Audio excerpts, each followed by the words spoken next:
Assalamualaikum warahmatullahi wabarakatuh. Okay, nama saya Muhammad Aziz bin Abdul Ghani. So, hari ini saya nak borak sedikit mengenai Mobile Security Threat and Countermeasure.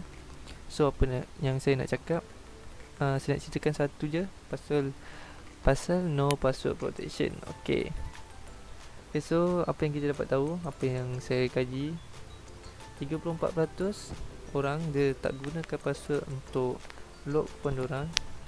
So, bila device dicuri ataupun hilang, dia akan bagi chance kepada pencuri ataupun orang yang jumpa phone kita tu untuk mengakses maklumat yang tersimpan dalam phone kita tu. Contoh macam kita simpan akaun bank, pin number bank ke dalam notepad, so orang boleh dapat curi macam tu sajalah.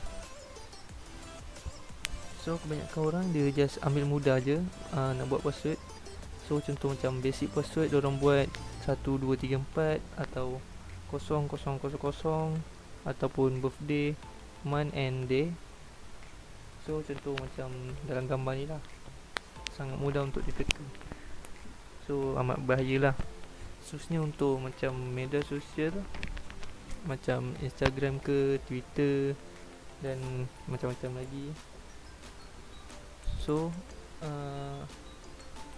kat sini saya nak tunjukkan satu contoh untuk protection pada media sosial. Contoh saya ambil Instagram. Okay, so kat sini saya ada phone saya dan juga ID ni. So kat sini pada phone saya ni, ini merupakan yang saya dah access lah pada ni. Okay, so kat sini saya telah hidupkan 2 faktor access. Okay, so kat sini saya telah hidupkan 2 factor authentication, di mana kat sini kita boleh guna 2 authentication app ataupun text message. Okay, so kat sini saya just guna text message. Okay, so kat sini kita perlukan masuk nombor telefon kita.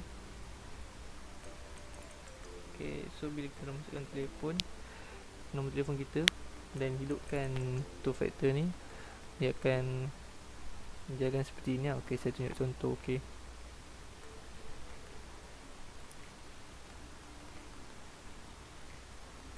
contoh saya login pada device akaun yang tadi tu, yang saya dah login pada mobile device saya login pada website Instagram ni pada device saya lah.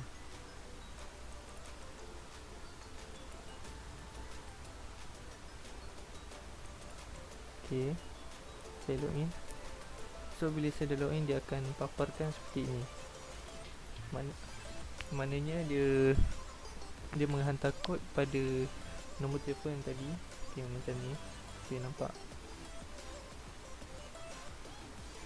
Okay, apa kita lihat, dia telah send kod pada nombor telefon kita yang masukkan tadi. Nampak 927 625 is your private Instagram code and don't share it. Okay, so saya masukkan kod tadi.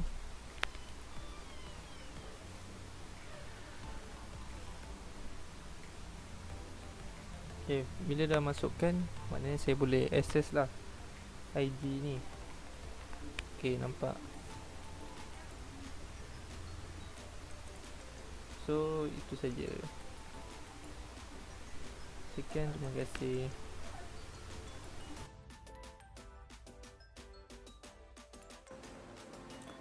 Okay, Assalamualaikum. Nama saya Muhammad Ashraf bin Abdul Hadi. Nombor metik 01DDT19F1094. Sekarang saya akan menggunakan satu application protection Android untuk mengesan APK yang mengandungi malware. So di sini telah download application yang mengandungi malware test virus. So saya gunakan malware bytes protection by Android. Saya tekan.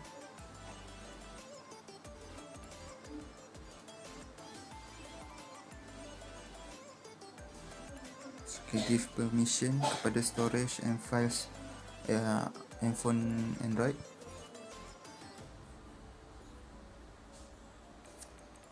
Kita skip.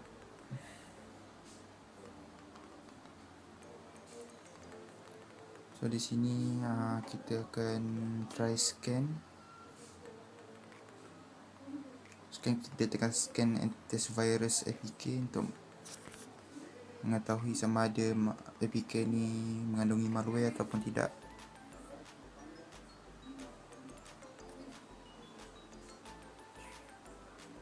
So, satu app telah mengandungi malware.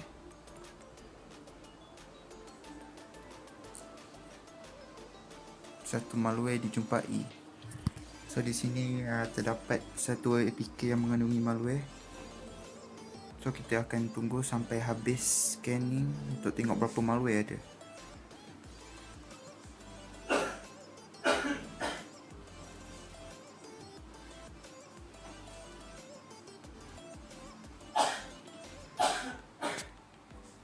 So dah tengah running scan.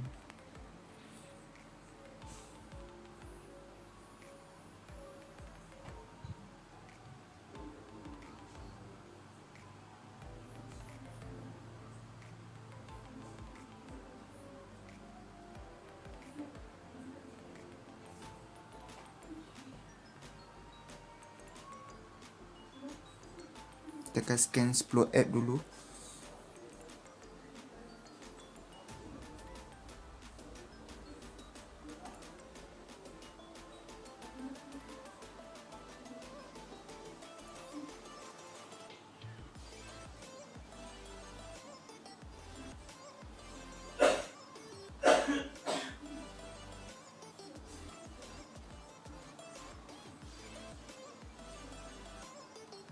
Okay, tekan stop.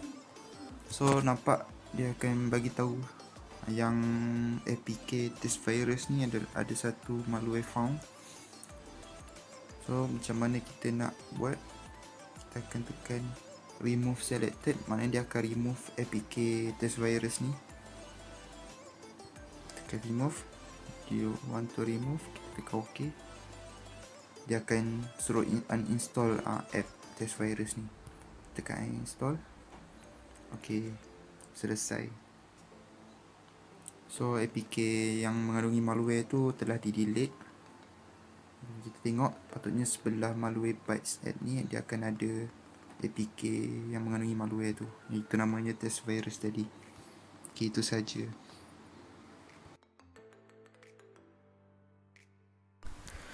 Assalamualaikum, nama saya Muhammad Amirul Amin bin Muhammad Nazli, nombor metrik 01DDT19F1080.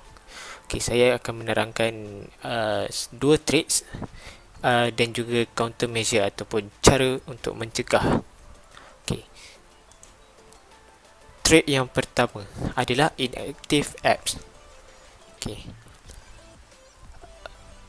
In Google case, they found apps that force user to click on ads ataupun iklan by making it hard to use the app. Otherwise, when a user clicks on the ads, it runs in the background without the user knowing, while the ads accumulates automate clicks to generate income for the app developer.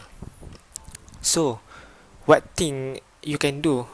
Okay, first kita perlu uninstall apps yang tidak kita pakai supaya kita limitkan trade daripada data mengakses kita punya privacy.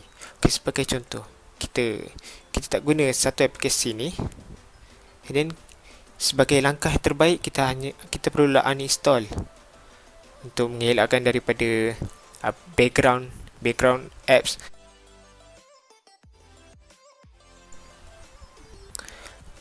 Dan seterusnya saya akan menerangkan mengenai spyware threats.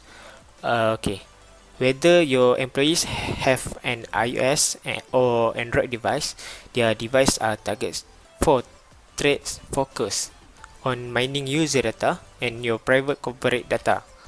Okay, Android device will target with fake app downloads that mine user data and track user over time. To fight back, Google now offer Play Protect security in the Play Store. Okay, ini adalah contohnya. Okay, pada update, okay, ini dia. Ini adalah contohnya.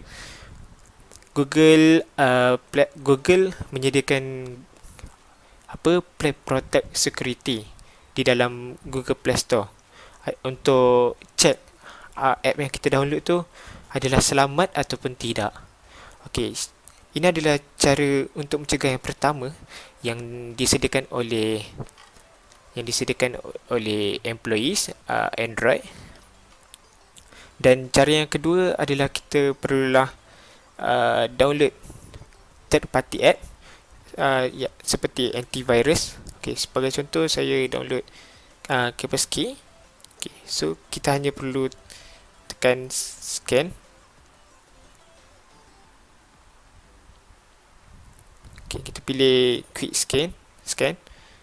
Okay, Kaspersky ni akan scan semua apps yang mempunyai spyware. Dia akan detect kalau ada spyware, dia akan bagi tahu dan dia akan beri amaran kepada kita. Okay, so itu saja yang berkaitan dengan cara untuk mencegah daripada spyware ada di dalam Android kita.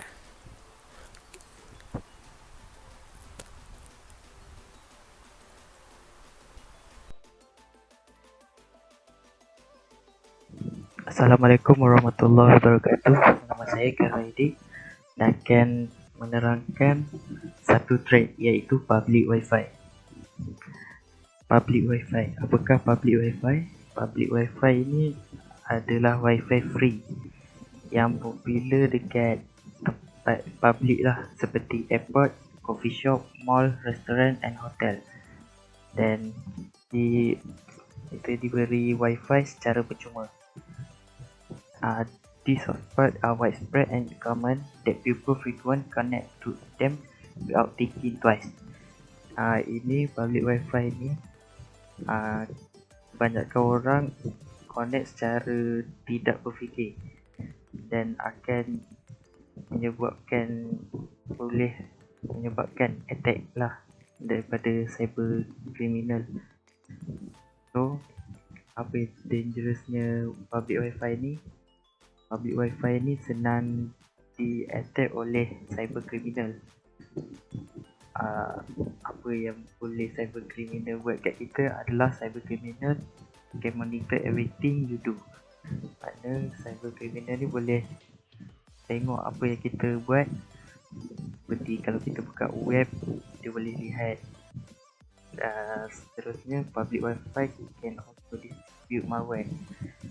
Cyber criminal ni boleh distributekan malware kepada kita punya gadget lah. Dari situ macam mana kita nak countermeasure-nya? Satu, verify your connection. So kita kena verify kita punya connection, adakah connection itu ada selamat ataupun tidak. Kedua, avoid checking sensitive data. Contoh, kita checking kita punya bank lah. Ketiga, turn off sharing. Contoh, kita block sharing file ataupun app. Yang keempat, menggunakan VPN. VPN ni adalah cara yang paling selamat untuk menggunakan wifi. Yang kelima, turn off your wifi off when you return. So kita gunakan wifi tu lepas selesai, terus off wifi tu supaya selamat daripada di-attack oleh cyber criminal. Dan itu sajalah daripada saya. Free wifi is not necessarily safe. So terima kasih.